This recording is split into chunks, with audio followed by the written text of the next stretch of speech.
السلام علیکم ورحمۃ اللہ وبرکاتہ۔ رب زدنی علما۔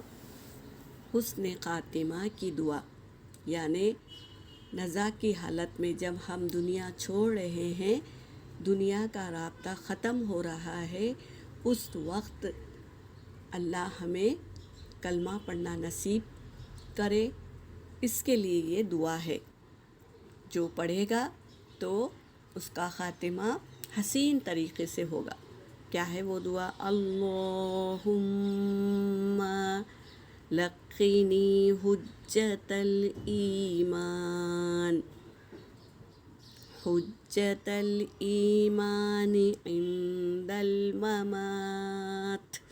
یہ کھلی تا آئے گی تو اس کو ساکن اس طرح کریں گے، عند الممات۔ اے اللہ مجھے موت کے وقت ایمان کی حجت و دلیل نصیب فرما، آمین یا رب العالمین۔ مجھے بھی ایمان پر خاتمہ عطا فرما، کلمہ طیبہ پڑھنا نصیب فرما، آمین یا رب العالمین۔